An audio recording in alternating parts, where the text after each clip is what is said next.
Pause this. Recording. Right, let's do that again. Not a good call. 5:30, call to order. Looks like we've got just about everybody here. Jean said she's gonna be joining us at 6 o'clock via Zoom, so got the quorum that we need. Are there any public comments? Any additions to the agenda, anything like that? Oh, Amanda is here. Oh, great. And promote Amanda to panelist and put this up on Zoom.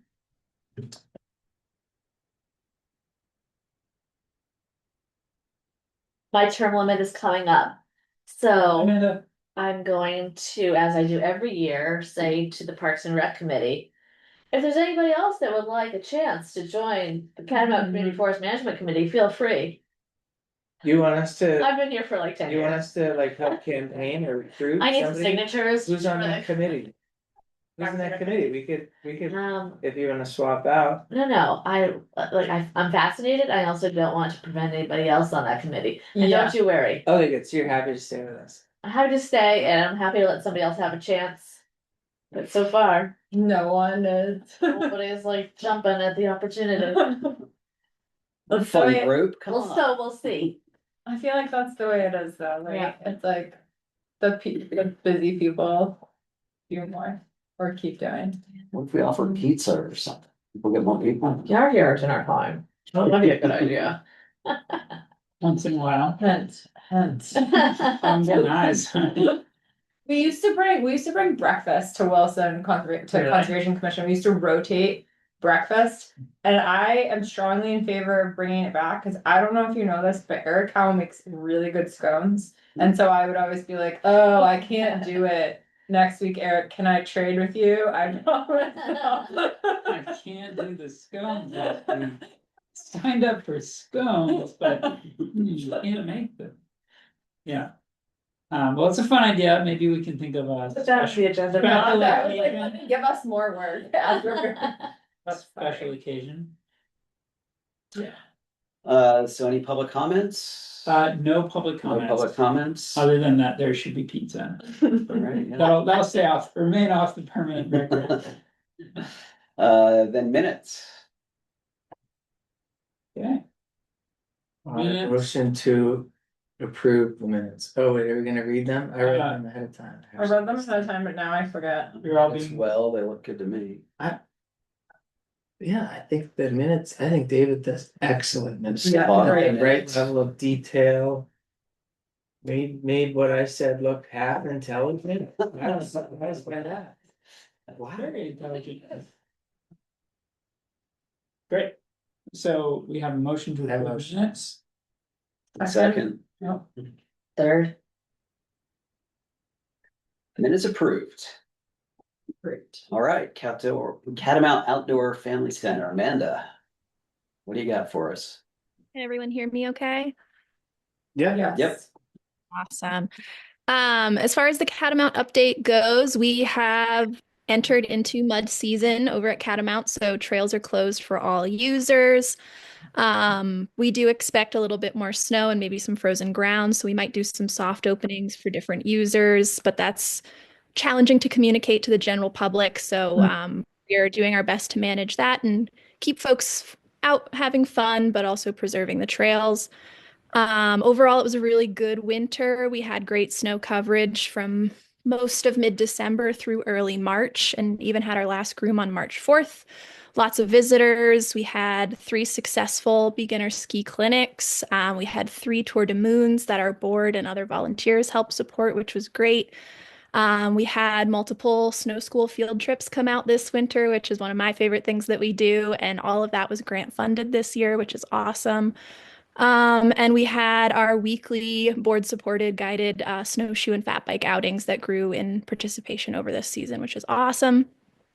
And then we did lessons when staffing allowed, but we had a pretty short, small team. So our groomer was also our guest service, was also our lesson instructor. So balancing a lot of hats there. As far as this in between season, I'm deep into summer camp sales for registration and interviews for new team members. We did get board approval for that 4th full-time year-round staff member. Tammy was part-time, and in the last meeting I had updated y'all that she found a new position. So we're now actively looking for a fourth full-time employee, which is going to be great. Also deep into race series sales and planning, and summer clinics and lessons and other educational events. So fungi forays, TikTok planning, tree walks, that kind of stuff. And all of our staff training as well. So very busy. As far as stuff that John is usually working on, I know that we have a goal of beginning our trail construction later this spring.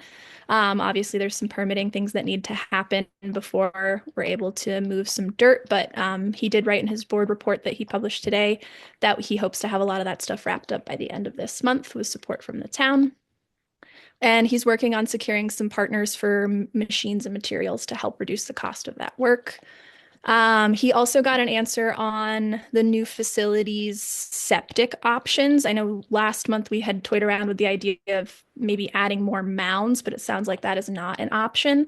So the two possible avenues for septic for the new building are going to be that south side access, which is very far, putting it over by like the Sumacs, I think is where that was proposed, or connecting to the town sewer extension, which, as Dave outlined, is complicated. So those are our two pathways moving forward, and we're going to be discussing those in depth at our Tuesday meetings with Dave and Eric. And then chugging through on the wetlands and stormwater permits still. Again, that target for end of March for the Act 250 submission. That is most of what I have for notes here. I threw a lot at you from a lot of different facets. Does anyone have any questions? How are summer camps filling up and selling? Yeah, we are ahead of our sales and reservations to date from last year, which is great. It's too early to know if we have funneled more folks into membership and they just got in earlier, or if we have more kiddos in camps. But John and I spent a lot of time looking at our wait lists and our open spaces from last season, and we readjusted our capacities for this season based off of that. So I'm optimistic that we'll be serving more kids in addition to having more members. Cool. Awesome. Thank you, Amanda. Super comprehensive. Is Jean joining those meetings? The weekly meetings? Yes, yep, so Jean had joined from our second meeting onward. Yeah. So right now it's Eric, myself, Jean, John, Alan representing the board, and then Amanda has joined for one so far, but yeah, extended invitation for more, so I can provide a little more updates on that. If there are no other questions for Amanda. You're up. Oh, All right. sorry. Well, I was just gonna say, I'm like curious about your winter numbers, but like, I feel like I could just ask you separately, it's not. It's a good winter for everybody. But we don't have to talk about it, let's stick to the agenda. We'll be curious on the calendar year though. December was good, and then so it feels like a really good winter, but some of it was last year. So like when we look at our Oh, calendar yeah. budget, it's January, February. January was a little bit weaker than last year. Last year, January was really good and February was good, but December wasn't so good. So the 2025 budget, I think, got a nice boost from strong finish in December. Hmm. And then I think so far, January, February, March, I think it's a little bit up. John had something in his board report for the entirety of the winter, December through March, that shows this year's a bit up, but I'm afraid it might be a bit up because December was stronger. Hmm. That makes sense. So yeah, the winter was great, but it didn't help, it helped last year's budget. Yeah. It, was it like a combination of day passes and people? Like, the thing I'm curious about is like, did you sell more day passes? Did people like delay their winter passes? Like, are you all having to be like reliant on day passes more because people are hedging their bets and not buying a winter season's pass? Amanda maybe wants to comment. But we can talk Once about she it. sees I have guesses, but I haven't looked at the data to give you a concrete answer. Yeah. I think our winter memberships are in line with what we were seeing in previous years, and I think day memberships were also pretty consistent with previous years. Um, I think that we had good snow coverage in those January, February months, but we had some really cold weekends that maybe made those day passes lesser. Mhm. Hmm.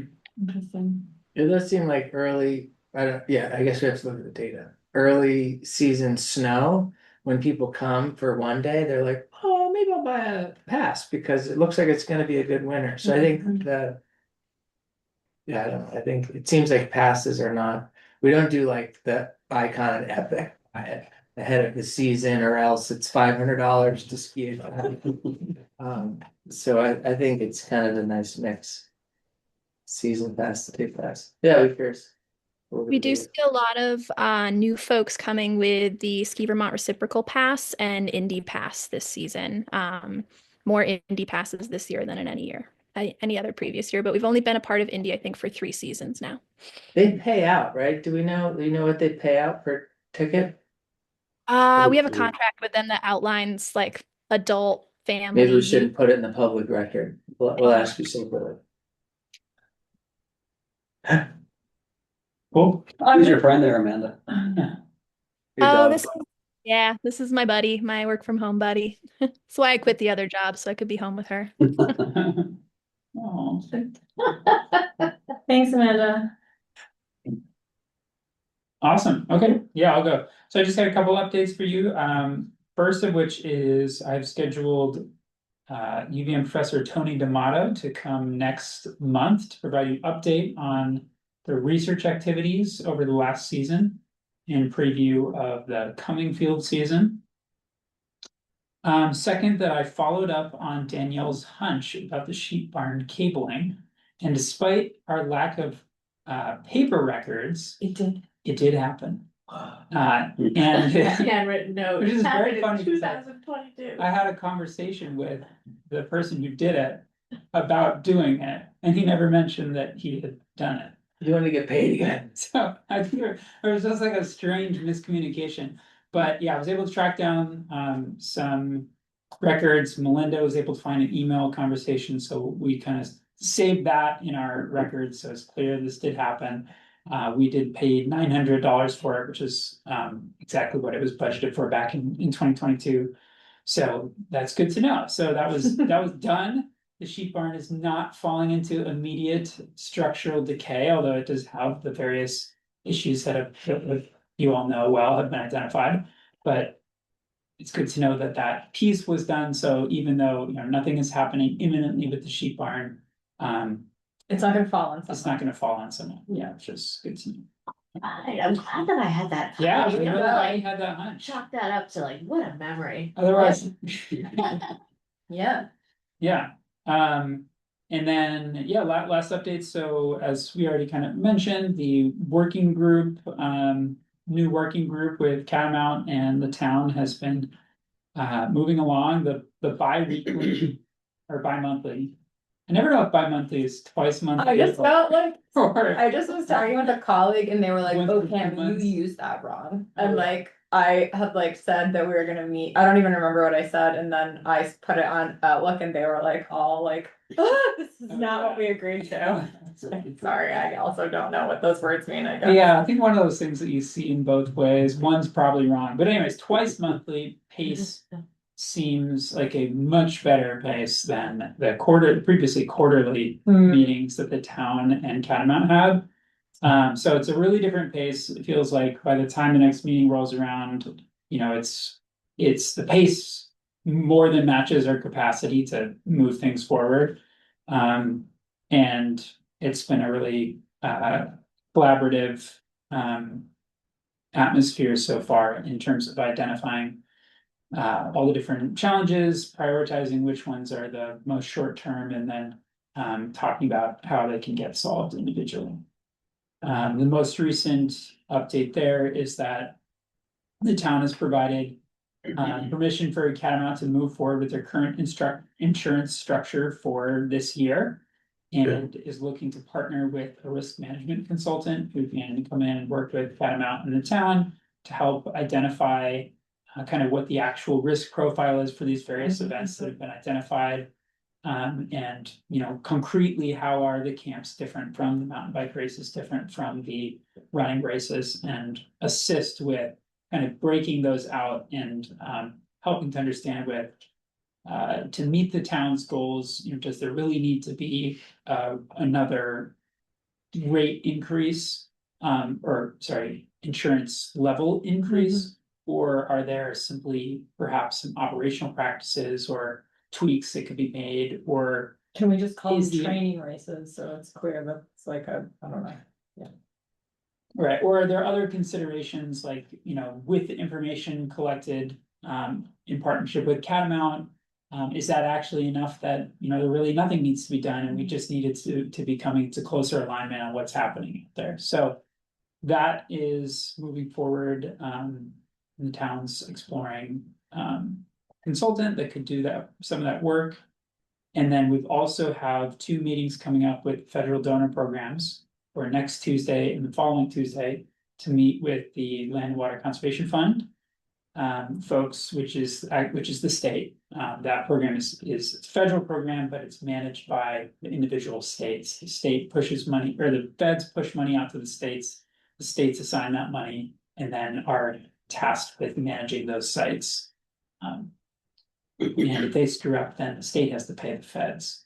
So that's the incentive structure for Land and Water Conservation Fund. And then the following week, we'll have a meeting with the regional coordinator for the Community Forest Program, which is that's the US Forest Service grant. Is there's still a regional coordinator in that program? Yep, I don't know if yeah, I'm not sure the information you'd seen that suggested that maybe the program was running. They might not be actively assigning grants right now, but they're certainly still managing. Or at least there is one person for the Yeah. entire eastern region. The person that I know that was in that program is now in like an executive director role in Maine. Was So- it Neil? No, No. Amanda Egan. Okay, yeah, there's likely a larger or wider structure that I'm unaware of, but there's Yeah. one contact point. The Well, person, that's good. yeah, and this is a new person, Mm. who was recently in that role in an interim capacity after the previous person, moved on for a reason I don't know, so Mm. be a new relationship, and likely their first time interacting with Catamount. And the goal of meeting with them is around building and trails, like all permitting. Really just the structure. So the goal is meeting those programs. So much of the conversations that need to happen between the town and Catamount to figure out how the building project moves forwards are contingent on this first piece of understanding how the proposal to put up this building with these particular parameters and these particular proposed uses is either regulated or not regulated by these programs. Mhm. I think based on my reading of the programs, there's a pretty strong case that it'll pass the test for the community forest program.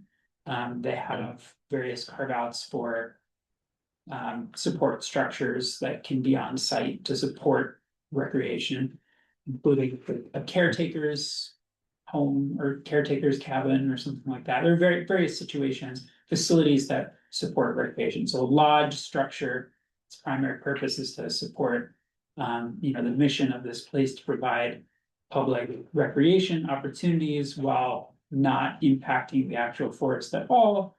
Seems like it's likely to pass their bar from my reading of the program. The more challenging one that I expect is going to be Land and Water Conservation Fund.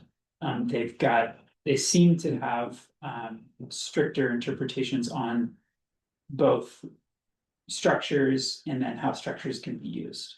So the purpose is to ask them questions about the proposal to figure out whether one, as proposed, in order to comply with these with the requirements that are in place in perpetuity, based on our grant deals with these programs, would the use proposal have to change at all? Would the proposed structural, would any aspects of the proposed structure need to change in order to conform? Then, if so, what does that mean for Catamount? If we find out that there are use restrictions, does that mean that the building can no longer accomplish the goals that Catamount was hoping? Do we need to look at situations where, do we have options to potentially interface with these programs in such a way that we can unencumber a portion of the land? Or in order to achieve the goals of the program, do we need to look at alternatives than the site that was proposed? So basically walking through all the steps of what does it mean to put a building on Catamount, given these restrictions from these programs that hasn't been really explored previously. Wow. So like we got this land and it came with all these rules that are implied from land and water, forest, what is it called? Land and Water Conservation Yeah. Fund. And we are unsure potentially whether we're allowed to do X, Y, Z on the land that we might be already doing. Or Well, we're would not we building, do but Not that we're already doing, Like they're not gonna come back and say no bike riding. Oh, No. no, No. I think everyone knew the thought was. yes. I would be like, how did you not know? Okay. No, the issue is in general, they don't like buildings. In Oh, general, they don't like private events. oh, So many things about what is proposed with the building are atypical for what they typically allow on their sites.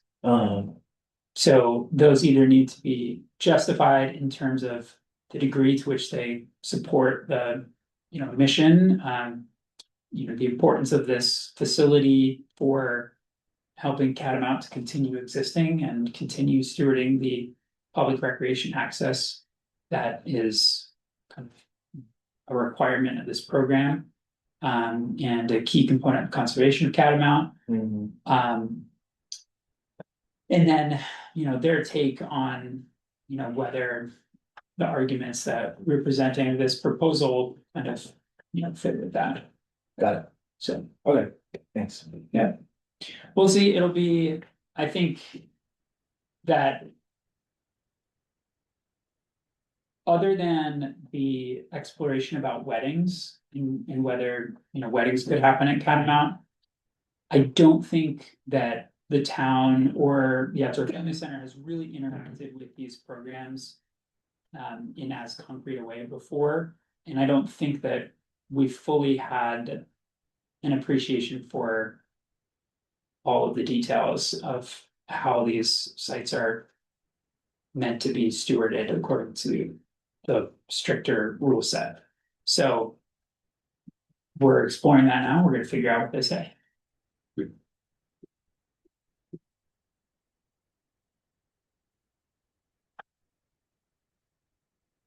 I feel like maybe that's because just for public land, what am I trying to say? Not mitigated, but was like the go-between, like interacted with a lot of those individual people during the conservation process. Maybe.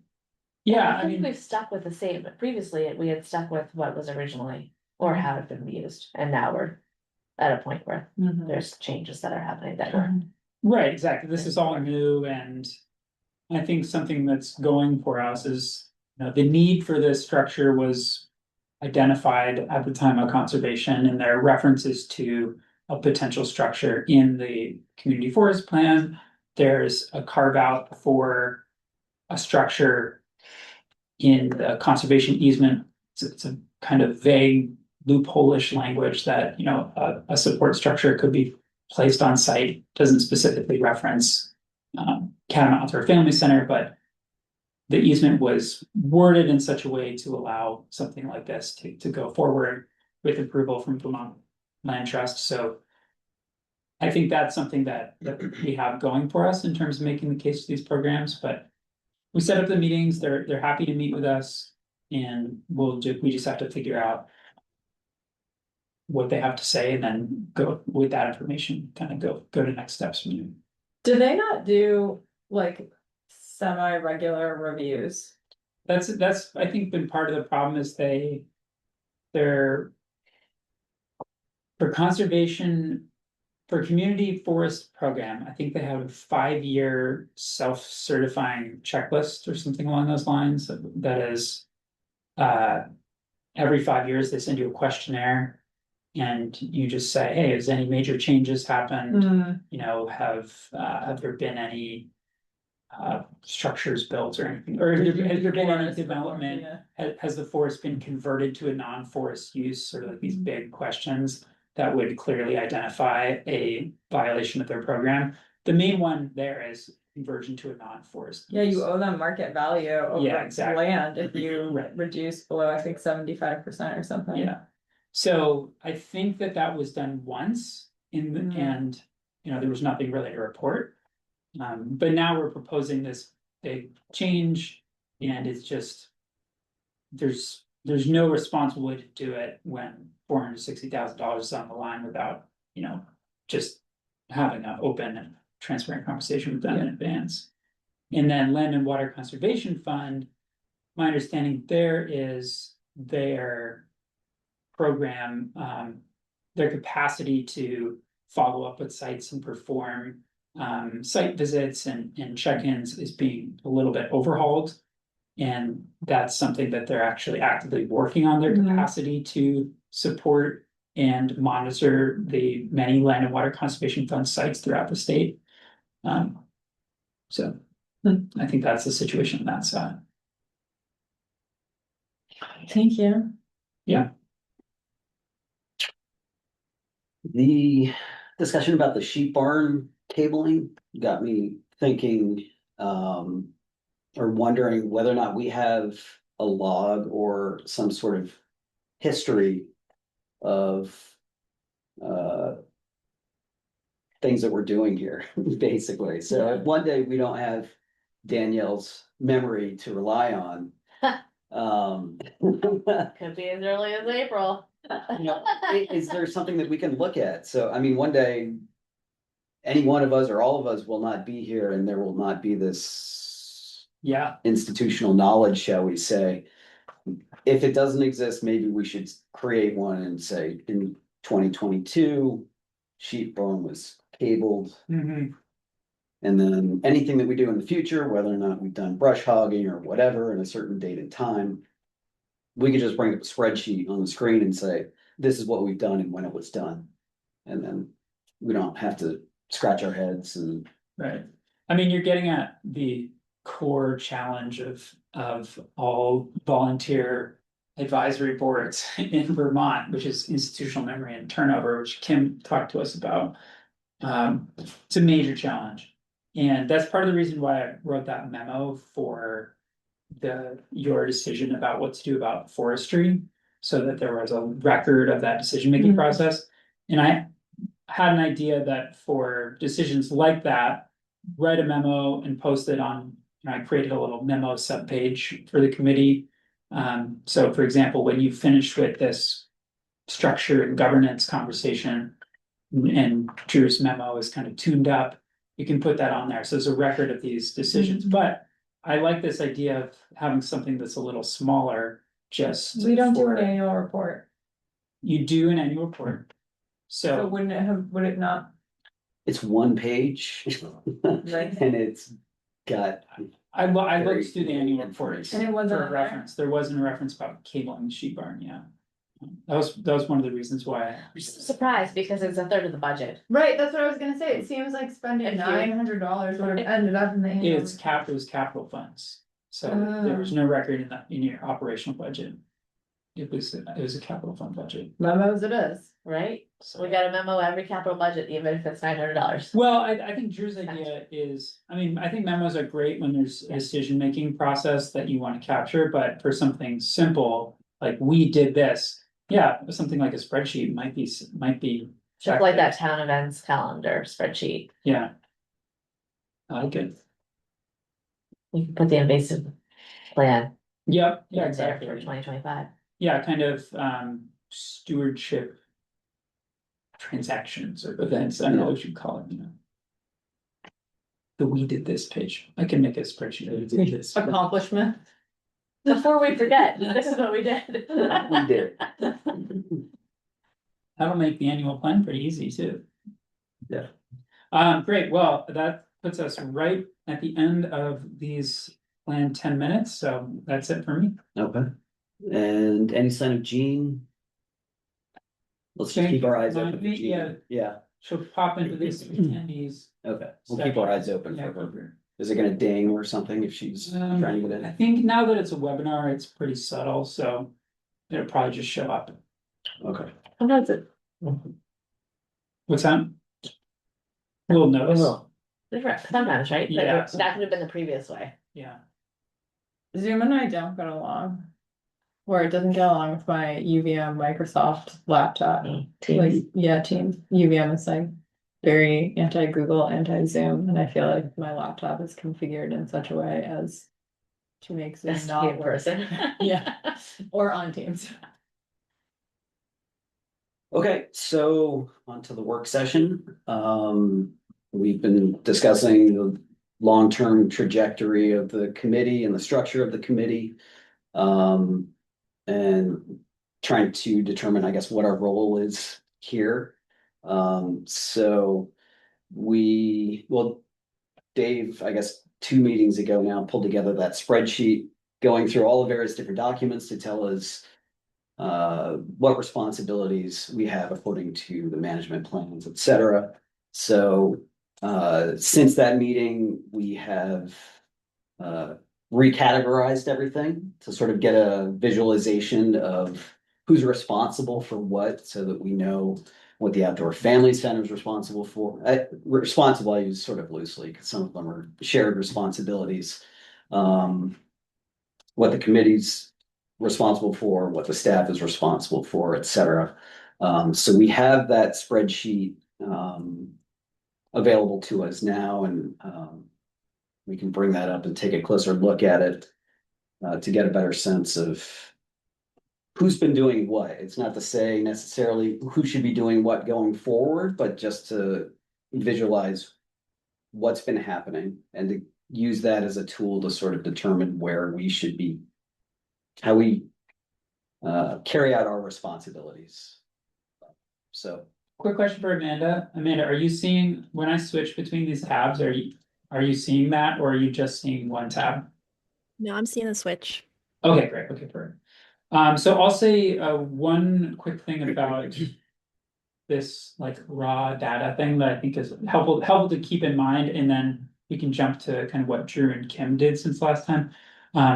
So I put all these things down when I come through the documents, and one thing that I was noticing coming up in the conversations that I don't think registered last time is, I think it's helpful not to view this as a list of like things that the committee has to be responsible for.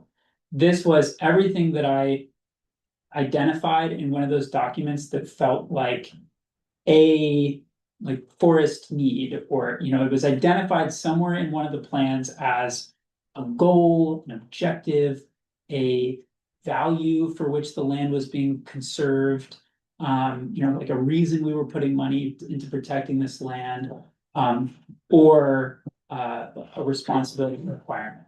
So, but even though there are a ton of things mentioned there, not all of them are going to rise to be something that you have to be thinking about all the time. And I think in the conversation last time, we were kind of figuring out how that could be wrap our brains around all of these things. And I think Hans made a really good point, and he was sending some comments before I was scanning through. One of the biggest challenges here is how do you prioritize? Because there's no prioritization for these. Some of these are going to end up being very important. Some of them are going to end up being, here's the thing that was mentioned in one of these plans, and the reality is that maple sugaring may never happen at Catamount, and maybe it doesn't necessarily need to happen, even though it was identified as something that could happen there and could be, or even was identified at one point as something that should be explored. So I just wanted to preface that, because I don't know if I made that clear when we were having the conversation last week.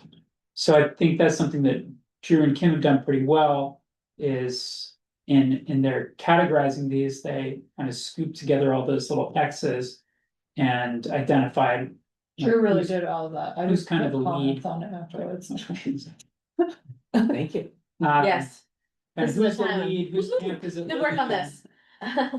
So yeah, this is kind of cool. I haven't gone through it all, but I won't be the person to talk about because I didn't make it, so. Yeah, I don't think we need to go through it line by line. But I think just sort of quantifying the numbers and like I said, visualizing who's doing what, I think this sort of gives us a picture of who we are. I don't know if anybody has any observations that they'd like to share that they had on the spreadsheet itself. Do people think that the, I guess, delineation of responsibilities is accurate? And how do we feel about our role, I guess? We have, I tried to do like Drew knows this already, like a, almost like a qualitative analysis. No, I didn't actually put it into qualitative software, although I guess I could do that. But I feel like there are some like big themes that come out. And I don't know if we wanna talk about them at all. I think that's the goal, yeah. It's when I look at it and I think like, okay, what is similar within the things that are ascribed to certain groups? I was like, oh, okay, select board approves policies, budget, final decision making. And they're like the decision making body for like high impact decisions. We're like the stuff that's in our buckets currently. I think looks like governance, planning, setting priorities, submitting annual budgets, ensuring progress of the forest plan and community forest plan. Town staff is overseeing compliance, operational support, providing support to us. COFC is leading rec operations, education, youth programming, monitoring trail maintenance needs, and implementing seasonal closures, like Amanda mentioned at the beginning of this. And then other groups, volunteers, easement holders are providing ad hoc support. And that those are not like complete, like there are things that fall outside those. But those were like big buckets that I felt like we could we could decide whether or not we think they're appropriate, but right now, that's what I feel like I see in terms of trend. I like that feels like it would add another dimension of primary owner, because a lot of these are shared. I think the shared is good, so we know who's involved. But when it's shared, it's like, well, who's the primary Yeah, owner, I guess, or decision maker? Yeah. Kind of we're highlighting where decisions are getting made or accountability. I basically was like I tried to be like, okay, if I say town staff, what are the things that like go under town staff? Like if you flip it so that like the bucket is like the people. And then I tried to be like, what are all the things that are associated with that body have in common? Which is like a coarse way to do it, but if I were to like line by line qualitative code it, it would basically be like a more in-depth version. Yeah, that makes sense. That's not something that we've represented yet in one of these. But a thing that's interesting is that it actually really aligns with Drew's memo, and I wasn't trying to end up there, it just is what occurred to me. Can I add a comment or two? Please. Yeah. I didn't know these ahead, I don't know if you saw my. I did, yeah, Um, didn't have a chance to respond. Yeah, I struggled a little, I know on the other sheet, we had like the source, so this second column is copied over from David, the other sheet you were just showing us a minute ago. Yeah, Yeah, with this sheet not having the source of where it came from, I lost a little bit of like, oh wait, is this something that we're required to do? Or is this something that like somebody thought was a good idea? So like the October trail inspection, I forget if that's part of the lease or the whatever, but I remember that from when the lease and you know, from day one of the town owning the land. I remember like, oh, we gotta remember to do that October trail walk inspection thing. So that's required. And then some of the other things are not so much of like a to-do list item, but like, hey, wouldn't it be nice if we sustainably manage our soil resources.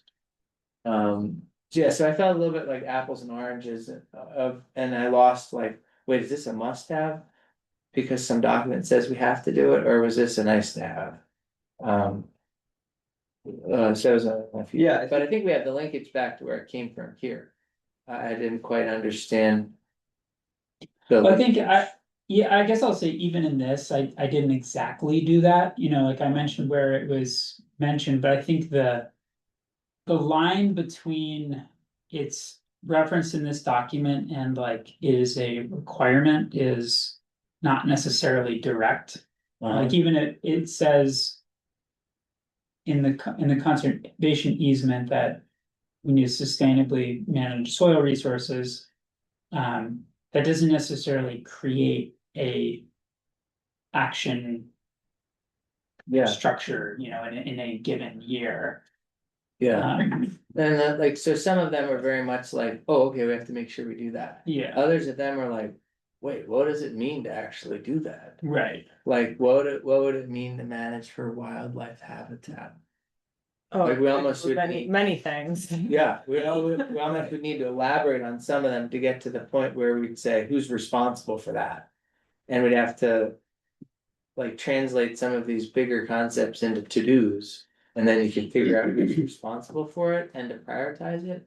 So I felt like, you know, this is a good list, but it would, with apples and oranges, it would need to, you know, get one more step to be a list of like roles and responsibilities.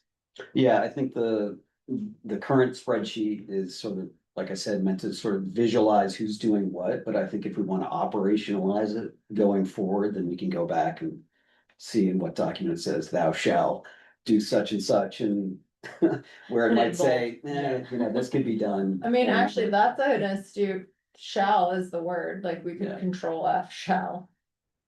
Explain. Like, that's like the thing when when you have to do it in the documents, it says shall. Oh, shall, Yeah. right, I heard shall. It's like. You're like, what are you What talking is about? Right, shall, right, exactly, yeah, shall.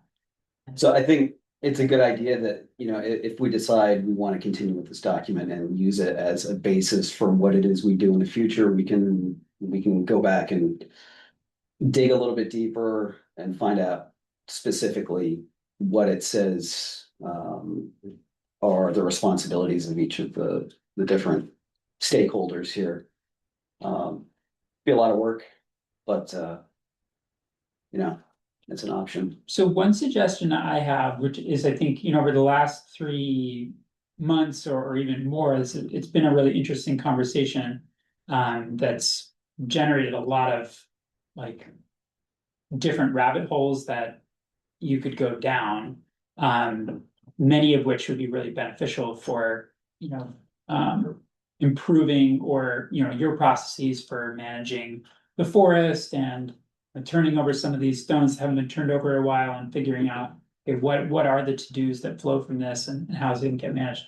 But I think that can be separated a little bit from like what was the core intent of starting this conversation. And I think following through on some of those ideas that you were just talking about is something that could dovetail really well into the rewrite of or the update of the community forest plan. Whereas I think the ultimate takeaway from this conversation should be, are you now comfortable? Do you feel like you have figured out what your role is in terms of the parts of that felt ill-defined for you previously that kind of led to this conversation? Do you feel like you've gained some insights into how you want to structure the meetings, what content comes through those agendas, and kind of, you know, if you want to shift the way that things have been done from how they have been going? I think that's kind of the key, and I think this is helping inform that based on, you know, what Kim was just describing. Certain things are in the committee's bucket and certain things are not. But I don't think you necessarily have to have all of this stuff figured out in order to successfully kind of wrap up this Can we conversation. take a quick look for Gene? And Yes, thank you for. to that point, I think many of these documents that are getting referenced are flexible and rewritable, Yeah. right? Easier. With the exception of those legal, like the easements, like the forestry plan and the forest plan are both things that we're gonna rewrite, and we might rewrite them without any number of those, right? Like, I agree with you. I think we wanna go the way of like, what do we see our role as?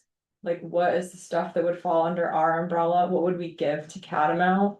What is the town handling? What is the purview of the select board? And then like the individual tasks can get dispersed among those different, under those different umbrellas, right? Cause those things might change every time we rewrite a plan. So, Is that the plan? So like Just the make our detailed plan, items on just it. make our updated management plan right now with what our charge is with our committee. I don't even know if I could repeat it. Alright, it's It's all recorded. recorded. yeah, no, I think I mean, what I heard was. Some things will stay, of course, because we've just identified that they, are referenced in the. The permanent documents like the Yes. conservation easement. But a lot shall- Other details came directly out of the community forest plan, which is the sort of highest level in terms of aspirational qualities versus required items.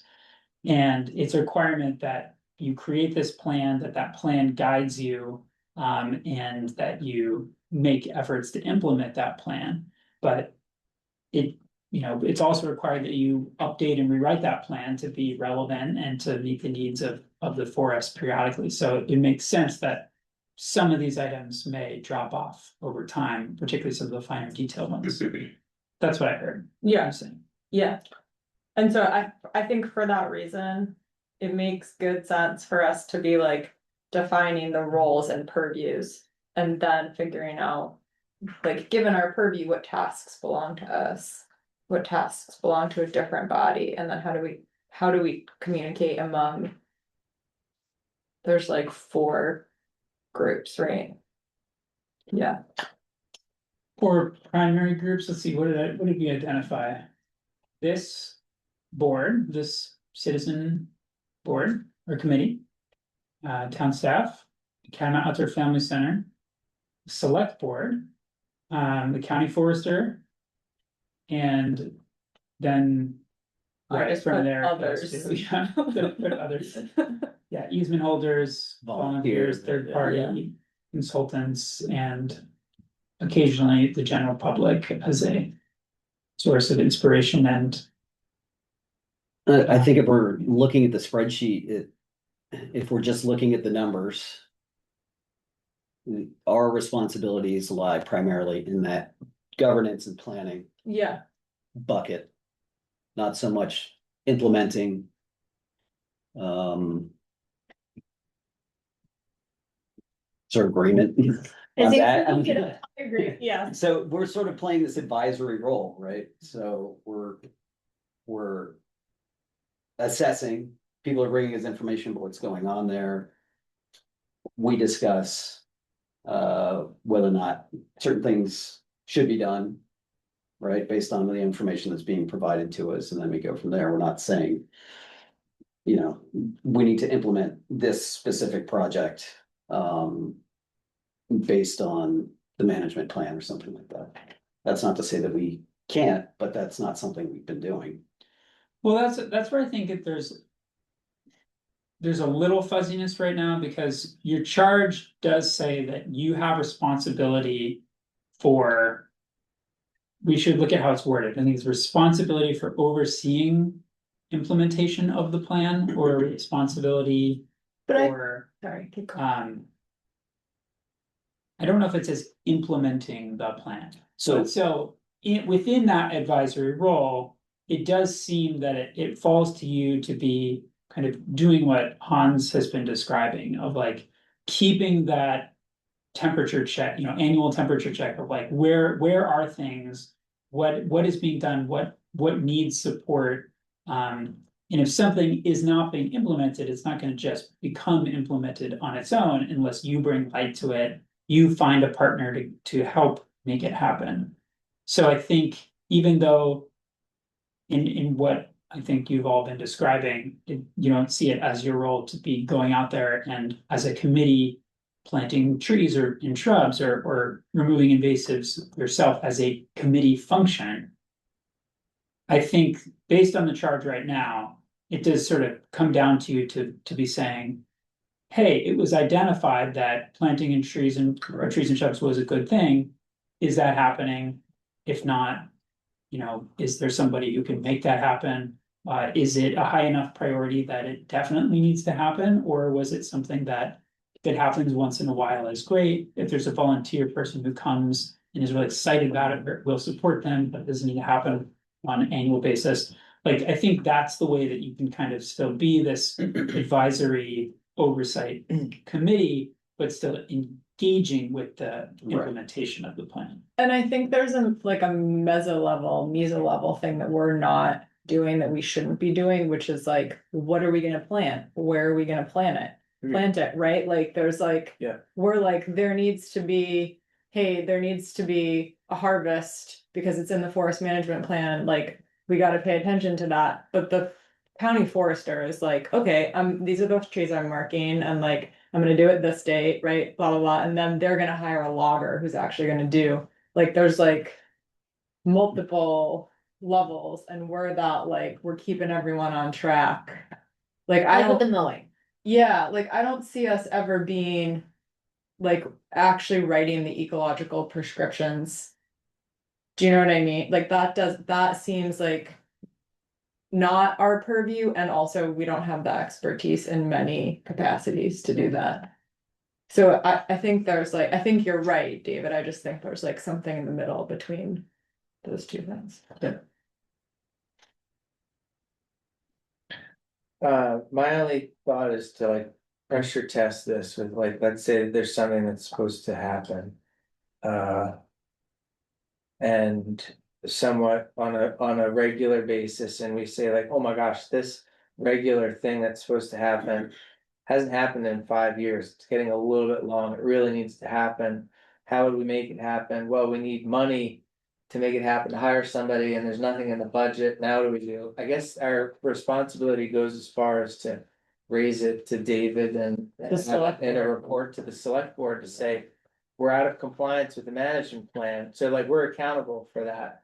Like, bring it to life, but the ultimate, like, you should, cut some trees down. Well, we don't have any forester, there's no foresters available, and I mean, it's not gonna come back to us to go cut trees down.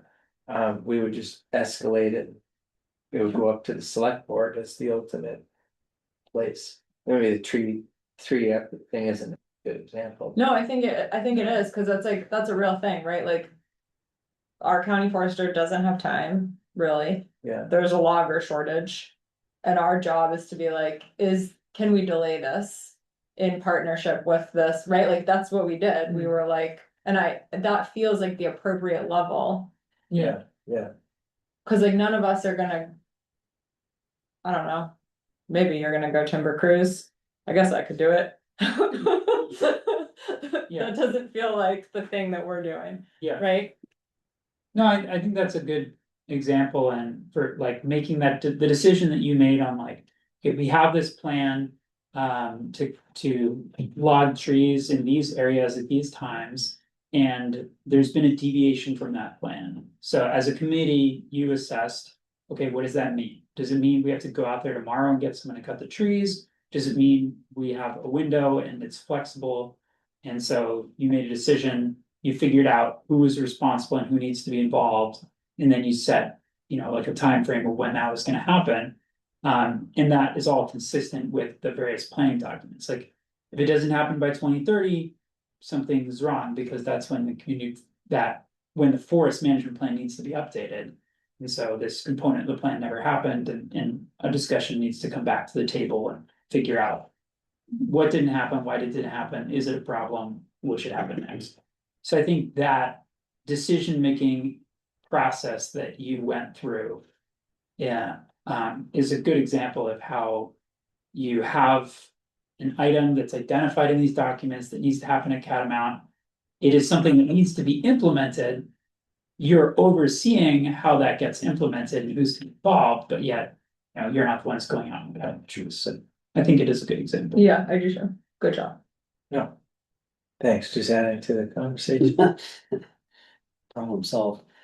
Jean, is there anything you have? I'm sorry we didn't get you in here sooner. I'm not sure how long you were waiting for. I wasn't us, there but that long, I'm gonna give yeah. you enough to chime in. No, you guys did a good job on this document. It's still a lot to consume. So I don't know if you guys talked about that at all, but it sounds like you've sort of, um, well, tell me, can you recap real quick, like how you got to where you are, which it sounds like we're kind of moving on to, we need to do a periodic review of all these things and evaluate if we're doing them. Is that where we are? I think we took a quick look at the spreadsheet here and sort of identified where the committee has the most to contribute, which is sort of in that general governance and planning section.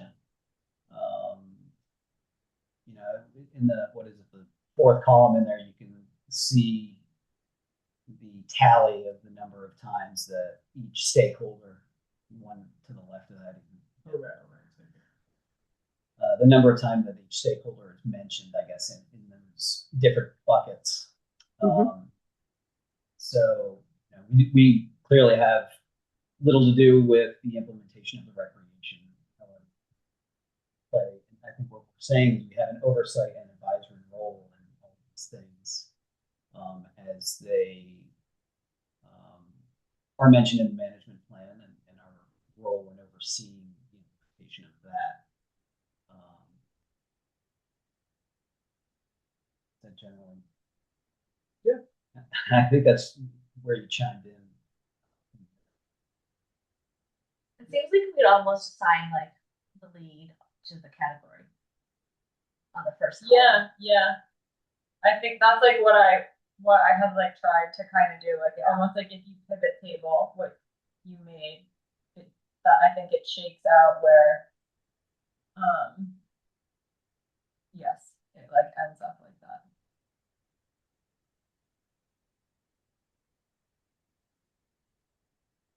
So are we in general agreement that our role is advisory and overseeing the implementation of the management plan?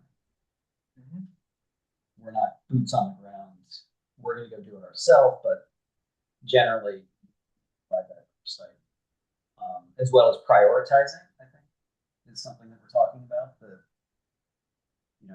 We have all of these things in the spreadsheet, and perhaps the next step is to go through it with a fine tooth comb and sort of tease out what the priorities actually are. Mm-hmm.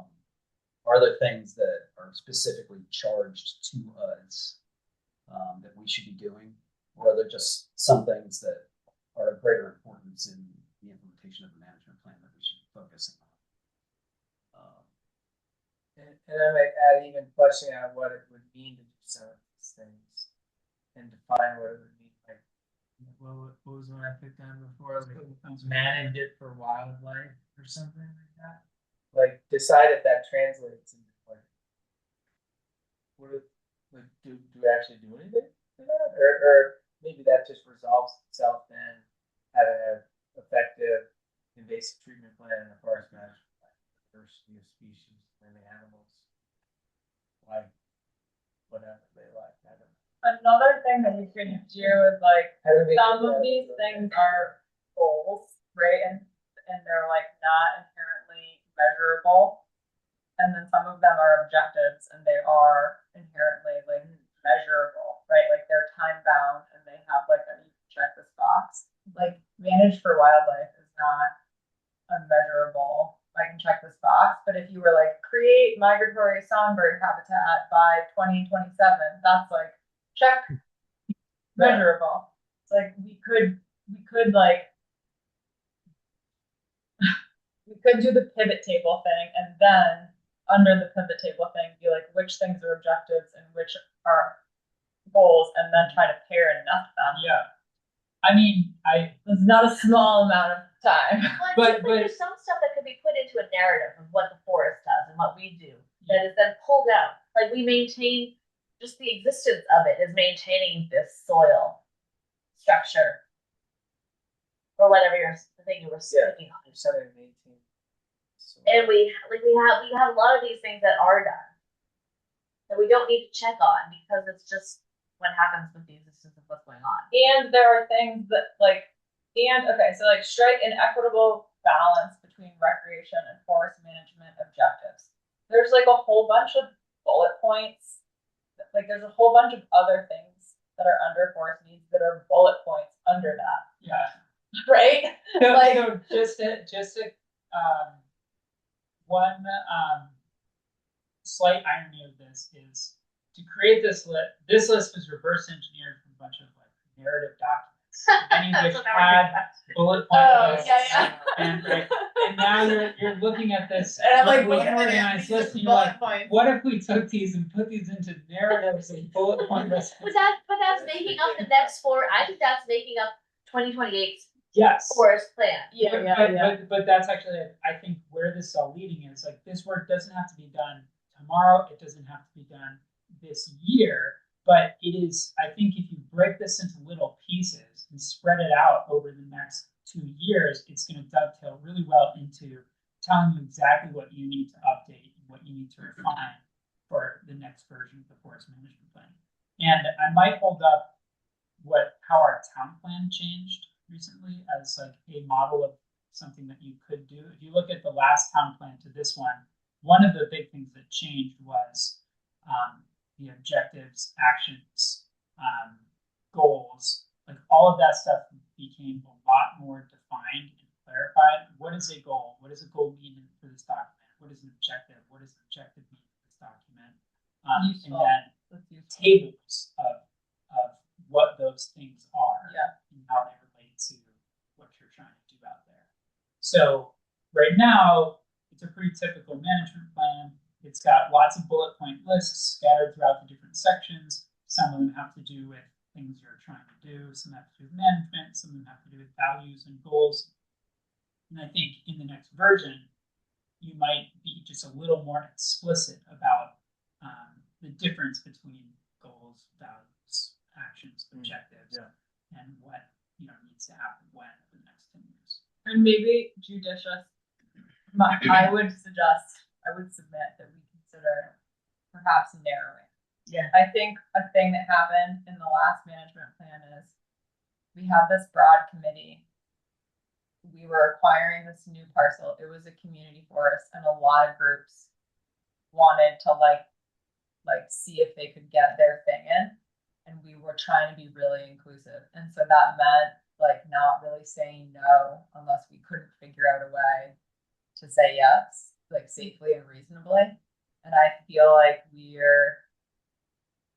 that may be partially why we have so many, we're trying to make this place be so many things to so many people.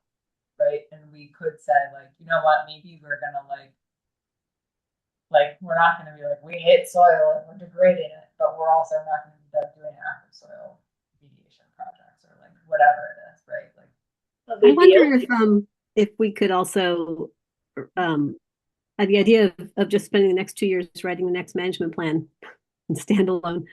I was a little bit intrigued with Hans's idea of like maybe you take I'm looking at habitat and natural resources and say, okay, well we're not the leads on these, but can we convince ourselves they are happening, or we know how to find out if they're happening, or should they really just be crossed off because they're redundant or whatever, right? So if we took, one of these and spent half an hour, 1 month and another next month until we were done or something, and could we convince ourselves that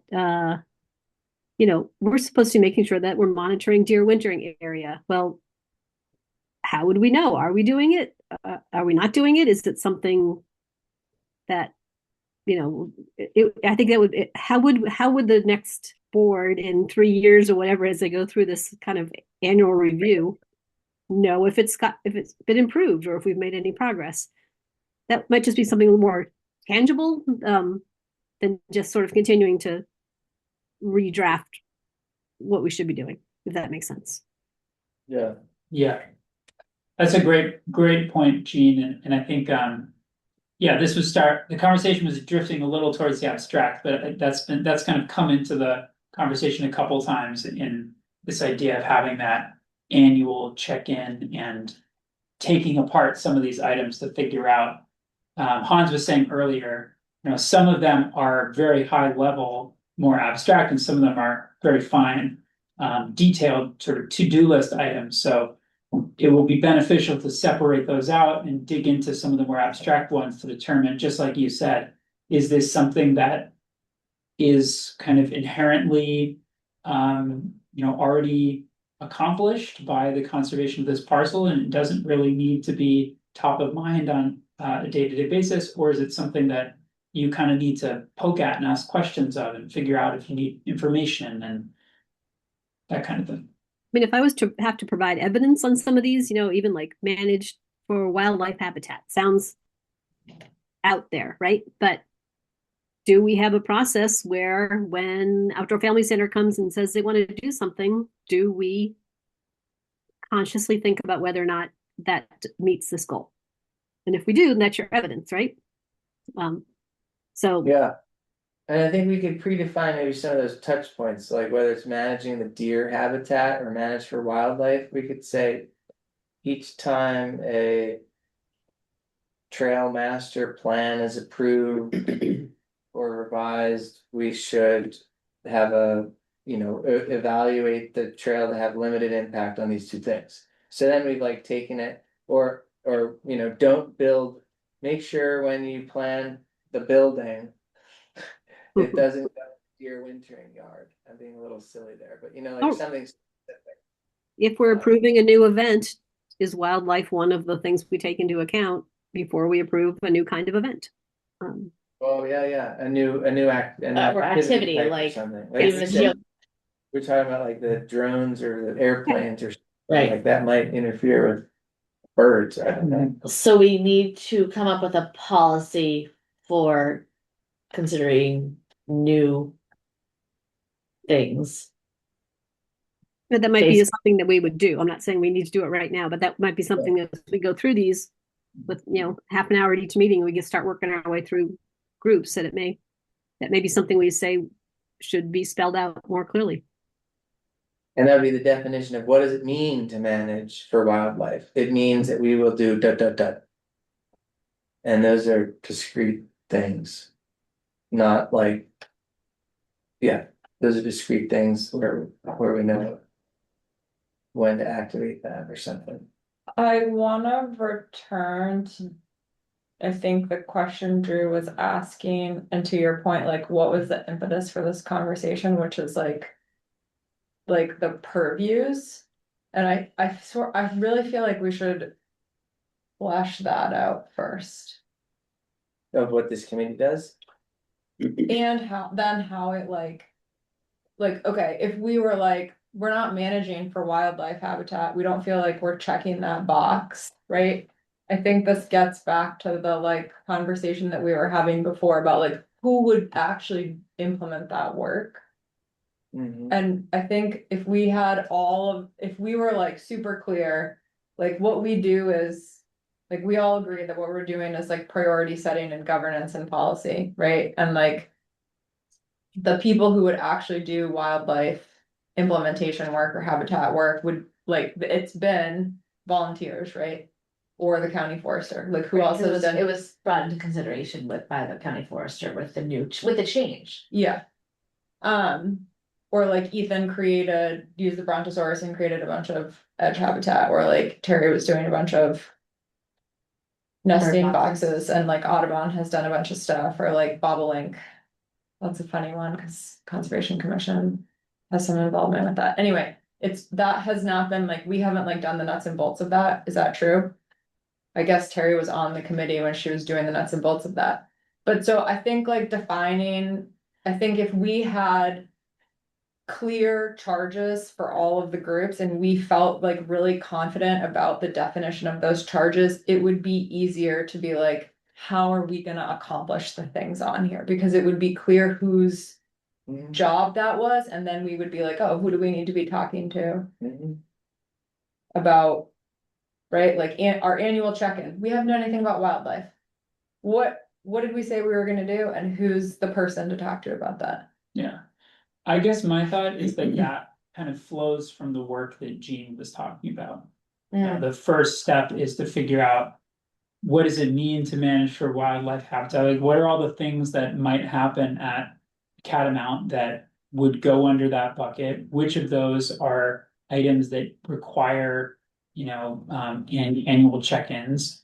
Which of the, what are the partners that we're connected to through these, and which of these, aren't happening or might need to happen? Because that'll then give you that information about if something isn't assigned, then you can put it in those buckets, like But you gotta have the buckets first to put them in.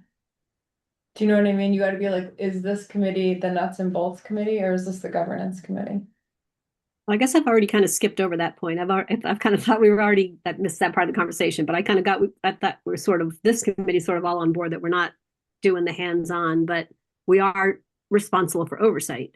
So I guess I was kind of moved on to the oversight piece. So sorry if I skipped a I beat. think we're the nuts and bolts committee. For a while, I don't know, 5 years ago, we were assigned an invasive plant that we were each supposed to study and learn about and teach people. He doesn't remember, but I had a picture. This is how I learned about all the different, the barberry. I was like, okay, that's what it looks like. Cause I think I was told like I needed to find out about it, but I don't think that that's what we are anymore. And now we have like come up with a governance plan where we have a policy for the invasive plan to be taken care of by somebody else. Like we've then moved on or have headed to that. And I guess like, I think that you're right, Jean, that we have like decided that, but before we move on, I guess I'm saying, I feel like just being clear about that charge, like we're operating at the policy level. Or like the governance level, and then saying like, okay, and who are the people that are operating at the other levels is gonna help us, right? Like if we get like, okay, if we weren't sure if your job was like taking the minutes or voting, it would be a lot harder to tackle everything on the agenda, right? But if we're like, oh, we do the voting and have dumb ideas, and then you're like taking the notes and being like, that idea doesn't align with town policy, then like everything is easier to tackle. And I feel like we have like not totally 100% been like, here's whose job everything is. Like here's we're getting there. Yes. Closer. I'm just trying to be like, maybe we don't do all of that stuff yet, because we got to do like what is your job? What is my job? What is this person's job? I guess my point is that I don't think those two things are mutually exclusive. Like I think that they will come out of another. You might spend all your time figuring out who's responsible for what, but if you haven't done the job of figuring out what's what, like what needs to be done, then it may have been an incomplete exercise, because then you go out and you identify that something could happen or needs to happen, and then you have to go find somebody to do it. So I think both of those things need to happen. And I guess the only difference, I think we're mostly aligned. I just don't think they need to be mutually exclusive, or that one necessarily happens to happen before the other. Personal opinion. Yeah, and I apologize. I just don't really. Can you think? I don't mean to put you on the spot, Kim, but can you give me an example of what you think you would like to see happen next in your? So I wrote. No, please put me on the spot. So I was looking at Drew's stuff, and I was like, okay, I think I see big trends, which are like select board approves policy, budgets, serves as final decision making for high impact decisions. We lead governance and planning, set priorities, submit annual budget, ensure progress on the forest management plan. Town staff oversees compliance, operational support, provides staff support. COFC leads rec operations, educational and youth programming, monitors trail needs. And then we have like various other groups that do ad hoc things that are relevant to them, like the county foresters writing forestry prescriptions, right? Or writing the forest management plan. And it seems to me like agreeing on those things and then how those groups talk to each other is like an important first step, because it's really hard in my mind anyway to be like, whose job is it to plan for any minor recreational stress? Well, that one's a bad one. See, I think we get to go through and say, that's a bad one, we get to get rid of it. Yeah. Improve trail signage. Like, it would be a lot easier to be like, should that be on our annual agenda if we're first like, oh, we agree that COFC leads rec operations, educational and youth programming, right? Like, then it's like, all we do is say, how's your signage, Amanda? So much better. I feel like check. There's been so much improvement in the signage. Amanda's like, I have a degree in environmental ed and interpretation, and I'm. I did. So I So think we can all of that out. Yeah, I mean, I don't disagree at all what you're saying, Kim, as long as oversight is in the committee's charter. Yeah, mine wasn't like final. I just was Yeah. like, I see some trends, and I don't know. So Yeah, so if I we thought, had that, like, what would be the next, what you think, are we not done, or what do you see? What you just said sound pretty complete, so what were you thinking would be the next thing to do?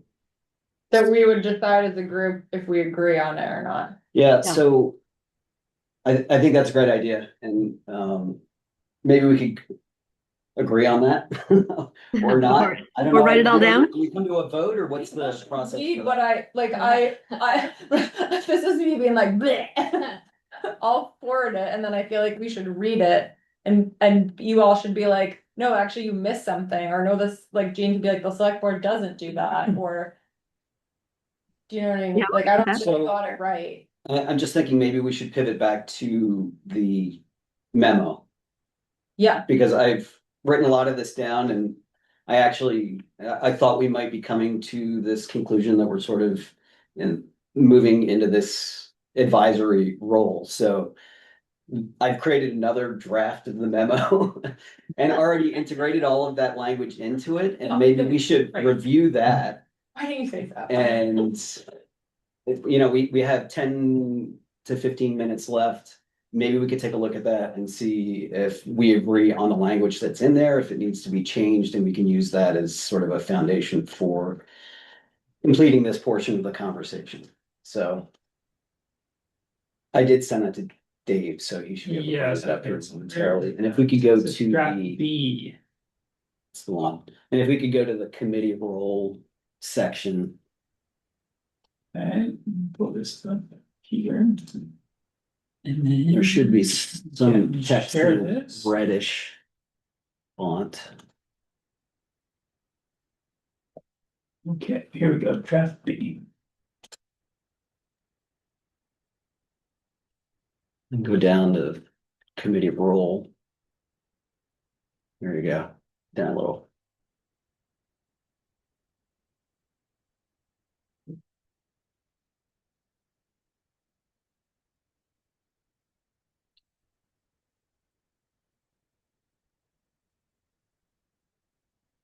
Should I be reading this out loud, or do we?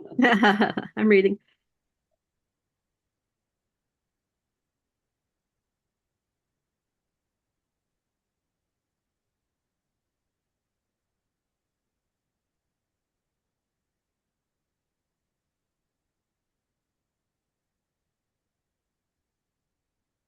Am I scrolling? Is that my role?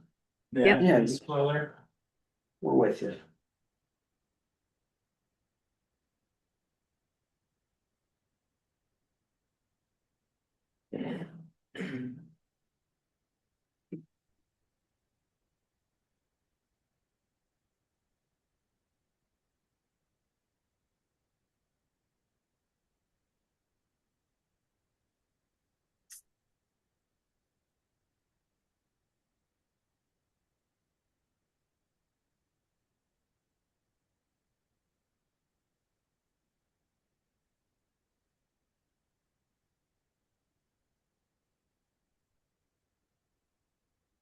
So we can stop at the committee role section and just see if anybody's got any particular thoughts on whether or not it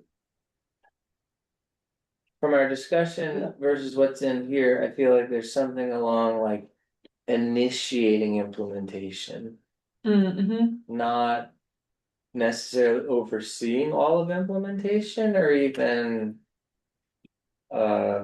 doing implementation, but something about initiating implementation. Like somebody needs to initiate. I think we initiate. We initiate by, you know, voting to use money that we have in the budget to treat some invasives. Or There, we paying for the initiate. invasive plan. Right. Yeah. I mean, you could simply Or add has to be. oversight function related to or consistent implementation of adopted plans, where you could add it with your oversight role. I mean, Mm-hmm. Related to implementation of adopted plans and policies. If it worked. I think this is great, Drew. Yeah, it seemed like it really Yeah, summed I it mean, up. it was perfect with, that was my only one at, like, I feel like our discussion. Suggesting we're at least initiating implementation on these things. Otherwise, we're advising somebody else who's going to initiate implementation of these things, like somebody needs to be the initiator.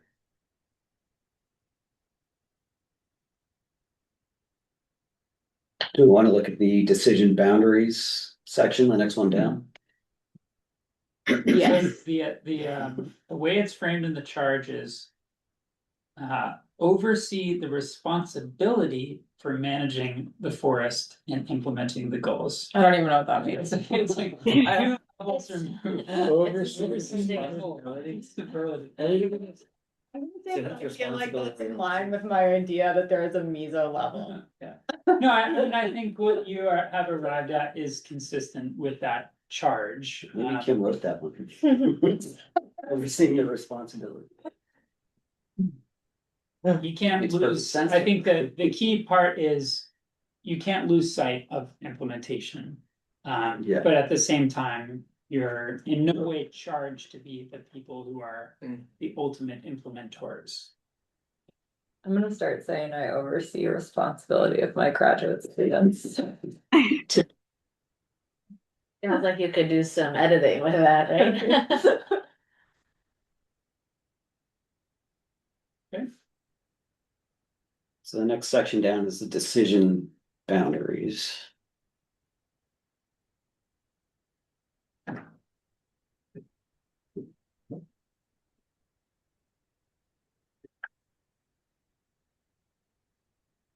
I feel like we've been getting not significant changes in use or access, but any.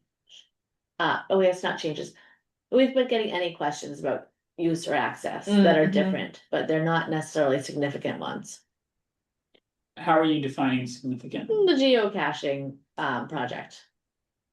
We talked about it a lot, like we fielded, but maybe that's, so maybe we just take and maybe we are. Supposed to talk to whoever has a new change in use or access, Did we do? but it didn't feel like it was a significant change. Yeah, I think I'm with you. Did we? The orienteering? Did that come here? And did that predate me here? I didn't hear anything about it. Or the ice skating, oh, I guess, like That's that's. Well, ice skating That's is in significant. the management plan. But it's also significant.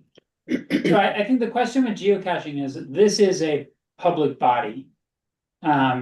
If not this committee, where does the public go to? I think I would just say Propose maybe it doesn't, maybe we something take like the a- insignificant things too, or maybe we get rid of the word significant. Oh, I understand, Say sorry. any. I was confused, I'm Any totally, change in use or access. totally on board, sorry, I thought you were adding the word significant, I was trying to No. understand what that meant. In the When context. you were like, how are you defining significant? I almost said P equals less than 0.001. Yeah, okay, no, I understand, yeah, I'm totally on board with you, I guess, yeah, my thought is that, I mean, that's something that's not quite captured anywhere is. It's also not mentioned in your charge, but I think this is something to consider is like you're the public body for the town forest, so it's also, I think inherently is a bit your role to give people that opportunity for public comment. They don't wanna have to go to the select board to ask about Right. that. However, do we want to make sure that we write it in a way where if like, I would hate for us to write it in a way that in the future it's interpreted as like Catamount wants to seasonally close the trails and that is technically a change in access and they have to come to us. Like material changes? I don't know. Well, I think that's, Already in place, I think. We yeah, have that's something that's mentioned elsewhere in the Okay. plan. Yeah, so I don't think Strike that's significant, yeah. huh? Okay. I also would clarify that you're not creating this document is not a select board policy. It's not a revised charge. This is an internal guiding document that you have created as this group of 5 people to hopefully give yourselves and the next incarnation of this committee a leg up in figuring out how to efficiently manage and the large flow of things that could potentially come onto the plate and onto the agenda of this committee, and meet the requirements of all these different guiding documents. So I think it's just helpful to keep that in mind that this is by nature of sort of a working document and not a rigid rule set. You can think of it as a policy document or a set of guidelines. It can be amended in the future, so.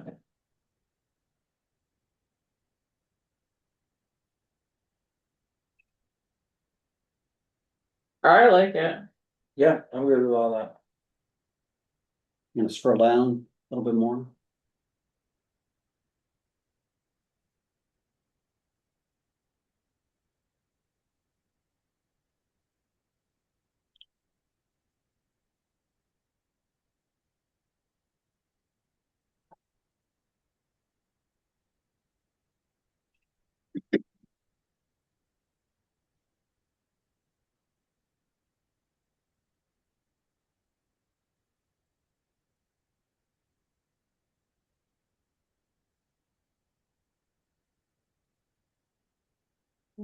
Should day-to-day operations be delegated to town staff? As opposed to the outdoor family center. Depends on what you mean by operations. Operations are something. Operations that matters. Responsibility. I think we could wordsmith that so that we can differentiate that like you don't open the hub. Yeah. I do not open the hub. I have no intention of opening the hub. I have no capacity to open the hub. Nor the keys. But Yeah. potentially you I could think- open gate. Sure. I mean, I think that it's useful to keep in mind, right? This like you. Like, this is your document. You're not writing Catamount's, guiding principles. You're writing, how things break down on sort of these various levels. Maybe we just say delegate town staff and COFC and leasee. I mean, it's not a legal document. COFC. Cause COFC does some permitting and compliance. Right? Yeah, that's a good fix. Emergency and safety driven actions, implement approved plans. And when it is Yeah. like, all we really need to know is like, it's not ours, and then Right, we say exactly. to you, Yeah. who does this? Right. Right, in terms of this document, it may as well just say like delegated to, not us. Yeah, not Delegated. Yeah, Check it. town staff, COFC, partners that have been designated to have this specific roles on an annual basis. Like the county forester would fit in this bucket. Yeah, I was just trying to think if there's like a bullet point about that, like we want to add that's like about this thing that we were talking about around like actual development of subplans, right? Like we wouldn't like develop the invasive plan or the forestry plan. Do we feel like that's captured here? Like we would delegate that to somebody else. Is that under Uh, partner? further down. Like that was, oh, here you I feel go. like interesting experts in whatever field that is, whether it's the forestry expert, the invasive expert, the recreation expert, just delegating designated expert. So delegated to town staff, COFC, or other experts. Like Sure, forestry, specialists. other specialists, yeah, other contracted specialists. I mean, it says it there, contractor oversight. So we're in the realm of not the CCF committee. Yeah, I think that's the key, that this is helping us not get confused what we think the CCF committee is supposed to be doing. And there's a whole host of other people that are doing this detailed level stuff, town, CFC, contractors. The bobblehead people.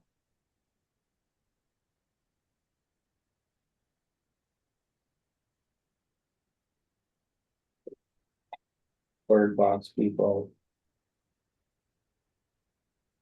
So the stuff in black was previously circulated. The stuff in red, I was speculating. Maybe where we were going tonight, so I just wanted to have something ready and not Beautiful. Right. delay. So I'm just noting that, I mean, this has been a very productive session. It is 7, so there's, you know, there's no reason to force a vote of approval. Maybe maybe the best strategy is to have you just kind of incorporate the changes that were discussed and circulate kind of version 3 or final draft to everyone in advance of next time, and then there can be a vote on whether you want to accept it. We'll post it on the website with in that little memos section. And you can move on to the many other areas of work that you just identified. Do we want to pick on the other document, the section we want to start with, or use this just to see if it's going to work for us to kind of walk through? We could do the governance one, maybe, if that's most direct. You know, to kind of walk through and say, are we doing it? And how do we know if we're doing it? And, you know, 'cause it could be that's just so unwieldy, we'll never do it. So, but I do like the idea of with oversight, seeing what that would look like. I feel like within the forest needs action objectives, when we look through it, we can look at each item and say, this is done on a routine schedule, and make a calendar of when things are done routinely. We could also then say, we need to do this, or then we can put it into the things that is just, this is done and we've done it. Or, and then the fourth choice is, we don't need to do this. This does not need to be in our future. Or like there might be like a passive category, like this happens passive.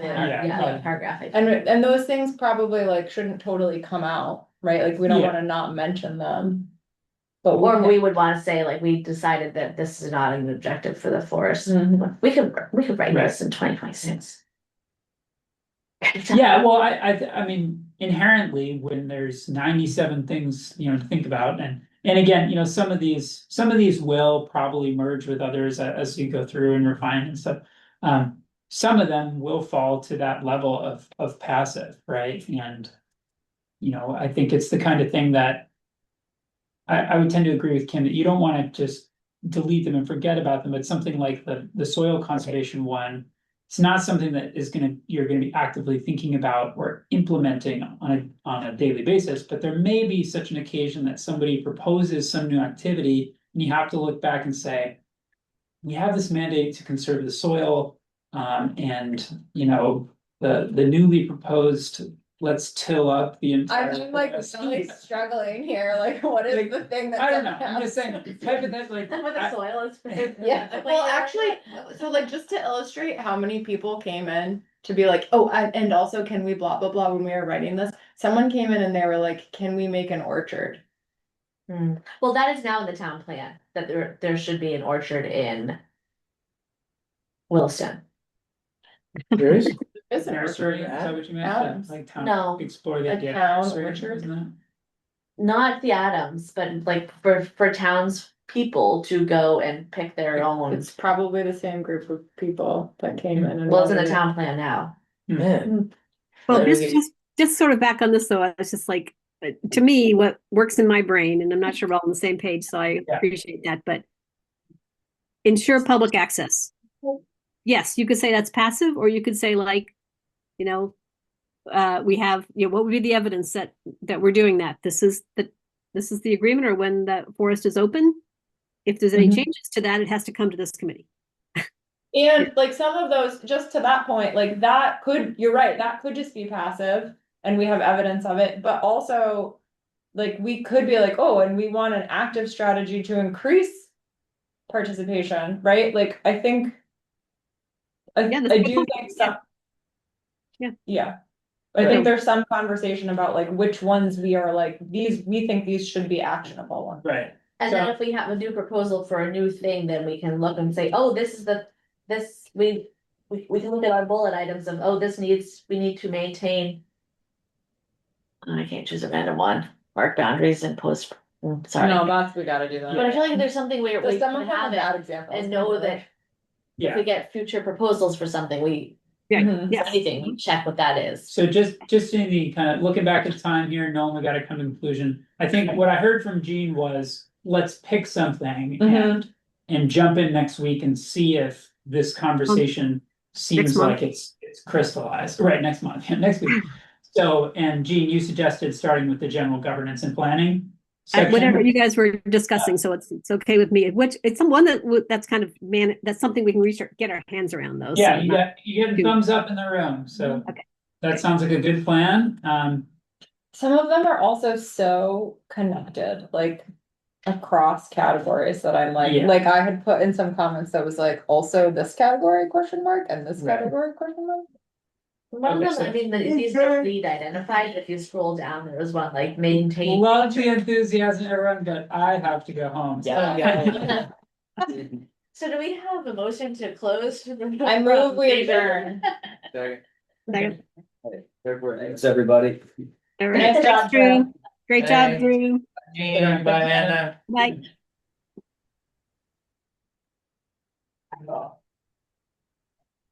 Good job. Love the enthusiasm, let's go home. Yeah, bring your enthusiasm home.